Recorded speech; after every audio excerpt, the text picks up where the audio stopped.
In the last moment before I lost consciousness, the kidnapper asked me a bizarre question. Are you happy with your life? In a daze, I found myself inside a laboratory. They gave me a complete medical exam. Then they ruthlessly cut open my clothes, forced me to shower and disinfect. When I fully woke up, thunderous applause greeted me.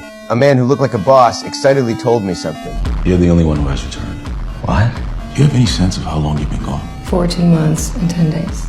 I was completely confused. I was just an ordinary college physics professor with a happy family that I deeply loved. Just last night, my best friend had just won the scientific award I'd always dreamed of and invited me to start a business with him. Mixed emotions filled my heart. If I had chosen career over family back then, this award should have been mine. The feeling of loss washed over me like a tide. I headed home carrying this heavy disappointment, but got kidnapped out of nowhere. The woman in red kept asking me questions. Everything around me felt more and more unreal. Could all of this just be my hallucination? Then I instinctively touched the burning bruise on my face. The pain clearly told me this was definitely not a dream. I just don't know. I don't know what any of this... I don't know what is going on! They agreed to let me rest. I instantly realized once I entered that room, I'd be under house arrest.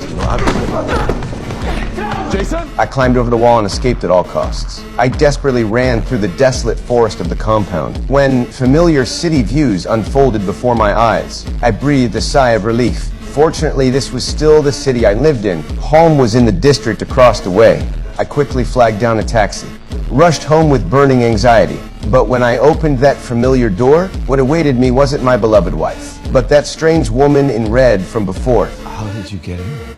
I live here with you.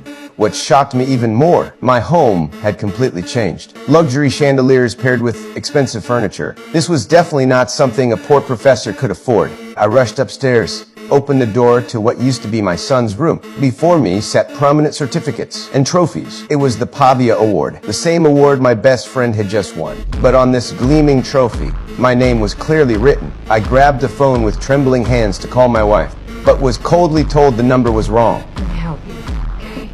Look at me. You know me. I had never seen you in my life! The people chasing me had already reached downstairs. You wanna help me?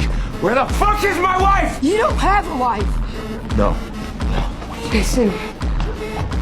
I escaped through the door once again. After thinking it through, I headed straight to the hospital. As a rigorous scientist, before rashly believing I was in another world, I had to first figure out whether something was wrong with my brain